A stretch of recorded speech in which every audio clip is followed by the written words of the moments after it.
Hello दोस्तों, अगर आपको एम्स के न्यूरोलॉजी डिपार्टमेंट में रेफ़र किया गया है, यानी किसी भी पेशेंट को यदि एम्स के न्यूरोलॉजी डिपार्टमेंट में रेफ़र किया जाता है, तो इस वीडियो में आपको बताऊंगा मैं कैसे आप वहां पर पहुंच सकते हो।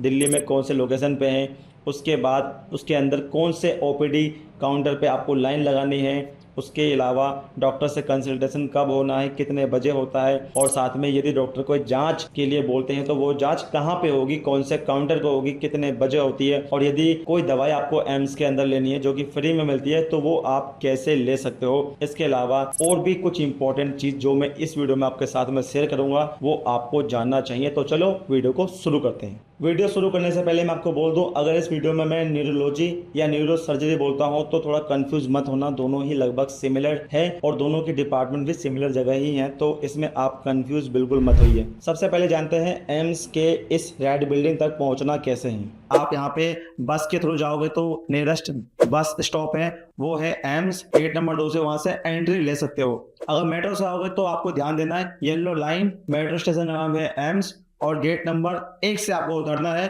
वहां से आप ऑटो की फैसिलिटी ले सकते हो या जो एम्स की तरफ से फ्री सर्विस होती है, फ्री व्हीकल ट्रांसपोर्ट सर्विस होती है, उससे भी आप ले सकते हो। वो आपको डिपार्टमेंट तक लाके छोड़ देगा। इसके अलावा यदि आप ऑटो टैक्सी कैब के थ्रू आए हो, रेंटेड है, तो वो आपको सीधे ही एम्स के न्यूरो सर्जरी डिपार्टमेंट यानी कि रेड बिल्डिंग तक छोड़ देगी। अगर आप अपनी गाड़ी से आए हो तो आपको पार्किंग फैसिलिटी के लिए जाना पड़ सकता है साउथ एक्सटेंशन में 6 नंबर गेट के पास, जिसकी पर डे का खर्चा है 20 रुपीज पर आवर के हिसाब से आपके से चार्ज किया जाएगा। तो इस तरीके से आप पहुंच चुके हो नीरो बिल्डिंग में। नीरो डिपार्टमेंट यानी कि रेड बिल्डिंग, इस वाले बिल्डिंग से और इस पार्किंग फैसिलिटी तक की बीच की दूरी कम से कम 1.5 किलोमीटर से 2 किलोमीटर की है। गाड़ी को पार्क करने के बाद आप बिल्डिंग तक ऑटो से या इस वाली गाड़ी की फ्री फैसिलिटी ले सकते हो। अब हम जानते हैं ऑनलाइन अपॉइंटमेंट कैसे लेनी है। इसकी प्रोसेस आपको इस वीडियो में मिल जाएगी, लिंक आई बटन पर भी है और डिस्क्रिप्शन में भी मैंने दे दिया है, तो उसको भी जाके देखिए कैसे आप ऑनलाइन अपॉइंटमेंट ले सकते हो। हालांकि ऑनलाइन अपॉइंटमेंट का एक प्रॉब्लम ये होती है कि इसमें डेट थोड़ी लंबी मिलती है, क्योंकि इसमें ऑलरेडी लोग अपॉइंटमेंट ले चुके होते हैं। आपको कितनी लंबी डेट मिलेगी ये आपको स्टेप को फॉलो करने के बाद ही पता चलेगा। अब हम जानते हैं यहाँ पर अपॉइंटमेंट कैसे लेनी है। तो पर्ची बनवाने के लिए आपको ध्यान देना है, घर से लेकर निकलना है अपने जहां से रेफर किया गया है उस रेफरल पर्ची को। इसके बिना ओपीडी काउंटर पर आपकी पर्ची नहीं बनेगी। और सेकंड चीज, पहले की जो दवाइयां हैं पेशेंट की चल रही हैं, कुछ रिपोर्ट है जैसे एमआरआई, सीटी स्कैन, एक्सरे वगैरह, कोई भी रिपोर्ट हो तो उसको साथ में ले जाना ना भूले। वेडनेसडे और सैटरडे को न्यूरो सर्जरी डिपार्टमेंट ऑफ रहता है। मंडे, ट्यूसडे, थर्सडे और फ्राइडे को ओपीडी ओपन होता है। मंडे, ट्यूसडे और फ्राइडे को मॉर्निंग में ही 8:30 यानी कि 8:30 बजे ही ओपन हो जाता है, जबकि थर्सडे को सेकेंड हाफ में 12:30 से 2:30 बजे तक, 12:30 PM से 2:30 PM तक ही ओपन रहता है। 3 तरीके की लाइन लगेगी वहां पे। एक होती है न्यू केसेस वाले की, एक ओल्ड केस वाले की, एक स्टाफ लाइन। न्यू केस मतलब आप पहली बार इस डिपार्टमेंट में आए हो।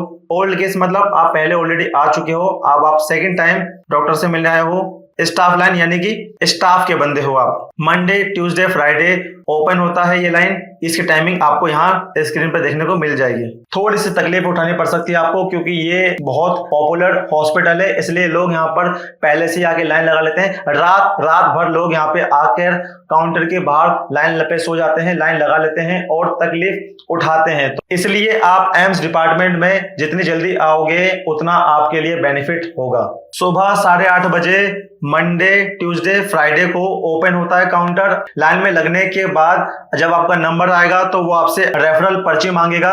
इस प्रोसेस में नए पेशेंट को थोड़ा ज्यादा समय लगता है, क्योंकि वहां हर पेशेंट की एक फाइल बनती है और उनको UHID नंबर अलॉट होता है। तो हर पेशेंट का अपना एक यूनिक हेल्थ आइडेंटिफिकेशन नंबर वहां पर उनको मिलता है। अब हम समझते हैं डॉक्टर से कंसल्टेशन कैसे लेना है।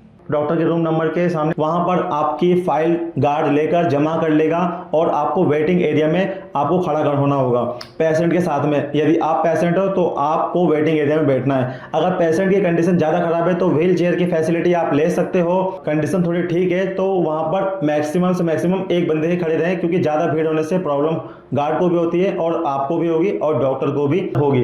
इस डिपार्टमेंट में ऐसे पेशेंट को रेफर किया जाता है जो ब्रेन से रिलेटेड प्रॉब्लम से जूझ रहे होते हैं, जैसे कि अल्जाइमर डिसीज़ हो गया, Parkinson disease, migraine, multiple cirrhosis, brain tumour, अब हम समझते हैं कुछ इंपॉर्टेंट जांच के वगैरह। जैसे सबसे पहले समझेंगे ब्लड की जांच। ध्यान दें, किसी भी प्रकार की जांच, कोई भी दवाई आप अपने बलबूते पर नहीं करवा सकते हो जब तक डॉक्टर आपको रेफर ना करे या डॉक्टर आपको पर्ची पे लिख के ना दे। जैसे दवाई के लिए भी डॉक्टर आपको लिख के देगा और रूम नंबर 30 से आपको साइन करवाने हैं, मोहर लगवाना है ताकि दवाई आपको फ्री में मिल सके। ठीक उसी तरीके से जितने भी जांच हो रहे हैं उन जांचों में डॉक्टर ही आपको ओपीडी पर्चे पे लिख के देंगे। और कुछ ऐसी भी जांच है जिसके लिए डॉक्टर बाकायदा आपको फॉर्म फिल करके देंगे ताकि उस फॉर्म के यूज करके ही आप अपनी जांच या पेशेंट की जांच करवा सको। डॉक्टर को आप अपने पेशेंट को दिखा रहे हो, वो आपको एक फॉर्म देंगे। वो फॉर्म कुछ इस तरीके का होता है। ब्लड टेस्ट हर तरीके के फ्री होते हैं। यहाँ पे डिपेंड करता है किस प्रकार की जांच करवानी है, इसलिए डॉक्टर से कंफर्म कर लें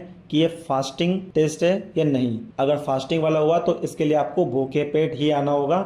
सबसे पहले आपको ओपीडी काउंटर के बगल में बारकोड कलेक्ट करना है। जो फॉर्म आपको मिला है खून की जांच के लिए, उस फॉर्म को लेकर जाना है और ओपीडी काउंटर के बगल में एक अलग काउंटर है, इस काउंटर के आगे आपको लाइन लगाना है। यहाँ से आपको सैंपल कलेक्ट करने के लिए शीशियाँ और बारकोड लगा के मिलेगी, उसको लेकर फिर आपको आना है।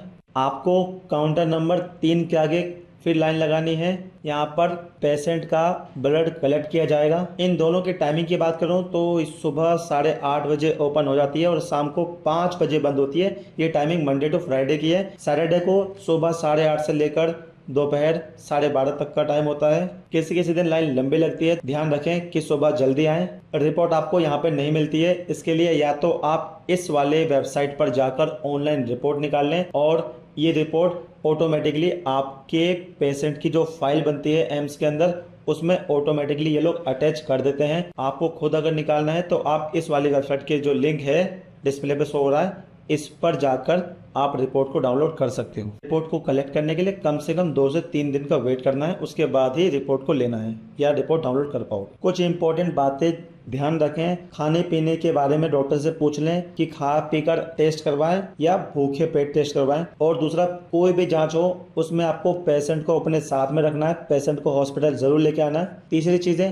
जो सबसे इंपॉर्टेंट है, डॉक्टर से पूछ ले कि एम्प्टी स्टमक टेस्ट है, यानी कि खा पी कर टेस्ट होगा या नहीं। और तीसरी बात सबसे इम्पोर्टेंट है, आप इस जांच को बाहर से भी करवा सकते हो, लेकिन आप अपने डॉक्टर से ज़रूर पूछिए क्या वो बाहर की जांच एक्सेप्ट करेंगे या नहीं। अगर वो हाँ बोलते हैं और आपको लाइन लंबी लगती है तो आप अपने कंफर्ट के अनुसार किसी भी बाहर लैब में, ऑथेंटिक लैब में जांच करवा सकते हो। अब हम समझते हैं सबसे इम्पॉर्टेंट दवाई आपको फ्री में मिलेगी कहाँ और कैसे लेनी है। तो फ्री में मेडिसिन लेने के लिए सबसे पहले आपको करना क्या है, आपको डॉक्टर से लिखवाना है पर्चे पे और रूम नंबर 30 में मोहर लगती है ओपीडी पर्चे के ऊपर। स्टैम्प और साइन के बिना फ्री में दवाई नहीं मिलती है। और उसको लगवाने के बाद ये दवाई मिलेगी कहाँ पे, ये दवाई आपको मिलेगी अमृत फार्मेसी में, जो कि एम्स हॉस्पिटल के अंदर ही है। और उसका बता दूं मैं आपको, नियरेस्ट गेट नंबर 2, एम्स के नियरेस्ट गेट नंबर 2 से अगर आप अंदर एंट्री करते हो तो आपके राइट हैंड साइड में पड़ेगा। और दूसरा, यदि आप न्यूरो डिपार्टमेंट से वहाँ सीधे जाना चाहते हो तो आपको इस तरीके से होकर जाना है। ये आपको डिस्प्ले पर दिख रही होगी मैप। कम से कम न्यूरो बिल्डिंग से ये 100 मीटर की दूरी पर है। हालांकि यहाँ पर भी कुछ मेडिसिन ऐसी हैं जो फ्री में नहीं मिलती हैं या इनके पास अवेलेबल नहीं होती है, तो आप पूरा डिपेंडेंट ना हो कि आपको 100% दवाइयाँ फ्री में ही मिलेगी। और दवाइयाँ आपको लंबे समय के लिए लेनी है। फॉर एग्जांपल के लिए आपको 1 साल के लिए दवाई लेनी है, लेकिन यहाँ पे आपको 1 साल के लिए दवाई नहीं मिलेगी। तो आपको जितने 3 महीने की 4 महीने की दवाई मिलती है उसको ले जाएं और दोबारा दवाई लेने के लिए आप सेम पर्चे को लेकर आएँ और दवाई फिर ले लें यहाँ से। अमृत फार्मेसी की नॉर्मल टाइमिंग 9 से 5 होती है। मंडे टू फ्राइडे ओपन होती है। सैटरडे को हाफ डे यानी कि सुबह 9 बजे से दोपहर 1 बजे तक ओपन होती है। इसका लंच टाइम होता है 12:30 से 1:30 बजे तक का। और एम्स फार्मेसी के बगल में कैंटीन भी है, अगर आपको लगता है आप यहाँ से स्नैक्स वगैरह ले सकते हैं। इसके अलावा आप अपने घर से भी पानी की बोतल लेकर आएँ ताकि आपको प्रॉब्लम ना हो। और साथ में आप मास्क ज़रूर कैरी करें क्योंकि ये हॉस्पिटल है। इसके अलावा और भी जांच होते हैं जिसके बारे में मैंने एक दूसरी वीडियो में जानकारी शेयर की है। आप आई बटन पर क्लिक करके उस वीडियो को ज़रूर देखिए। और साथ में मैं आपको बता दूं, मान लीजिए डॉक्टर को लगता है कि पेशेंट की कंडीशन ज़्यादा खराब है और दवाई से इसका इलाज नहीं हो पाएगा, तो ऐसे पेशेंट को न्यूरो सर्जरी डिपार्टमेंट में रेफर कर दिया जाता है और इसके लिए आपको फिर रूम नंबर 18 में जाना होता है। रूम नंबर 18 में जाने के बाद सर्जरी तक का जितना भी प्रोसेस होता है सबको डिटेल में एक एक प्रोसेस को टाइम बाय टाइम बहुत डिटेल में बताया है। उसका लिंक मैंने आई बटन पर डाल दिया है, आप जाके उस वीडियो को देख लीजिए। जो वीडियो के नाम मैं बोल रहा हूँ उन वीडियो के लिंक मैंने वीडियो के डिस्क्रिप्शन में भी डाल दिया है और चैनल पे अपलोड भी कर दिया है। और यदि आपके पास कोई भी प्रॉब्लम हो तो आप कमेंट में जरूर पूछिए, मैं आपको उसका रिप्लाई भी दूंगा। अब मैं आपको बता दूं कुछ जनरल टिप्स। सबसे पहले ये समझिए कि एम्स बहुत पॉपुलर हॉस्पिटल है, दिल्ली में एक ही एम्स है, इसलिए यहाँ पे लाइन काफी ज्यादा लंबी लगती है और लोग यहाँ पे सुबह सुबह आकर लाइन लगा लेते हैं। अगर आप सुबह 6 बजे आओगे तो भी आपको वहाँ पे लाइन मिलेगी। तो आप ऐसा कीजिए कि आप थोड़ा जल्दी आइए, कोशिश करिए कि आप फर्स्ट टाइम में फर्स्ट विजिट में पेशेंट को लेकर ना आए, लेकिन पेशेंट की जितने भी मेडिकल रिपोर्ट्स हैं उनको साथ में लेकर आए। और अस्पताल के बाहर में कोई आपसे कहता है कि मैं आपको जल्दी बेड दिलवा दूंगा, सर्जरी की टाइम दिलवा दूंगा और इसके लिए पैसे कोई मांगता है, तो ऐसे बहकावे में ना आए, बाहर में किसी को भी पैसा ना दें। सबसे इंपॉर्टेंट चीज़, आपको जो डॉक्टर से पूछना है मैं रिकमेंड करता हूँ आप उसको एक कागज़ पे लिख लीजिए, क्योंकि कई बार ऐसा होता है लंबी लाइन के बाद जब आप डॉक्टर से मिलते हो तो आप काफ़ी चीज़ें नहीं पूछ पाते हो, जिनकी वजह से आपको दोबारा के सेकेंड प्रोसेस को कंप्लीट करके आपको वहाँ पहुँचना पड़ता है। एक बात ध्यान रखिए, न्यूरोलॉजी डिपार्टमेंट में जो भी पेशेंट को रेफर किया जाता है वो मिलते हैं न्यूरोलॉजिस्ट से, लेकिन अगर उनकी कंडीशन को देखकर डॉक्टर को लगता है कि इनका ऑपरेशन किया जाना है तो वो न्यूरो सर्जरी के लिए रेफर करते हैं। तो इस बात को आप नोट कीजिए। इस वीडियो में इतना ही। वीडियो अच्छी लगी हो तो वीडियो को लाइक करके चैनल को सब्सक्राइब जरूर कर लें।